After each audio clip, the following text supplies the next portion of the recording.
नमस्कार दोस्तों। साल 2025 में पापमोचनी एकादशी कब है? पापमोचनी एकादशी के नाम से ही पता चल रहा है कि पापों को नष्ट करने वाली एकादशी यानी पापमोचनी एकादशी का व्रत सर्वाधिक भारत में किया जाता है। सभी भक्तगण इस व्रत को करते हैं जिससे उनके सारे पाप नष्ट होते हैं।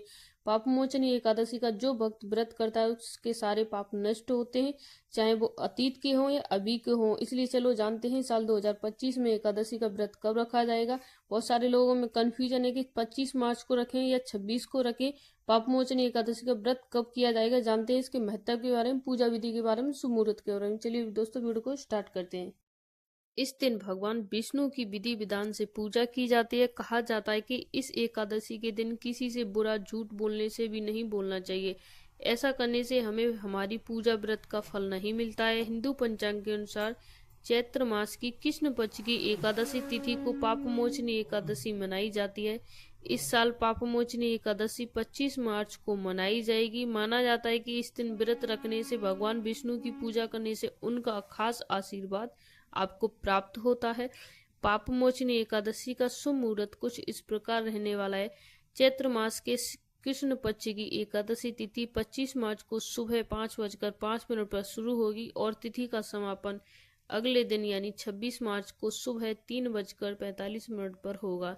पारण की बात करें तो पापमोचनी एकादशी व्रत का पारण 26 मार्च को सुबह 6:17 पर 8 बजे तक करना है, जो कि 45 मिनट तक रहने वाला है। पापमोचनी एकादशी की पूजा आपको कुछ इस प्रकार से करनी है। एकादशी के दिन सुबह ही स्नान करें और उसके बाद व्रत का संकल्प लें। उसके बाद भगवान विष्णु की पोशाक चेंज करें, विधि विधान से पूजा करें। पूजन के दौरान भगवान को धूप, घी, चंदन आदि फल आदि का भोग लगाएं, अर्पित करें। आरती से पूजा समाप्त करें। इस दिन किसी भी भिक्षुक या किसी जरूरतमंद इंसान ब्राह्मण को दान करें। भोजन अवश्य कराना चाहिए, इससे आपको शुभ फल प्राप्ति होती है। अगले दिन यानी धरादशी पर पारण व्रत खोलना चाहिए। पापमोचनी एकादशी व्रत का उपाय। आर्थिक समस्या से छुटकारा पाने के लिए एकादशी दिन शाम के समय भगवान विष्णु के समक्ष घी का दीपक जलाएं। साथ ही साथ भगवान और बेसन के लड्डू घी डालकर भोग लगाएं।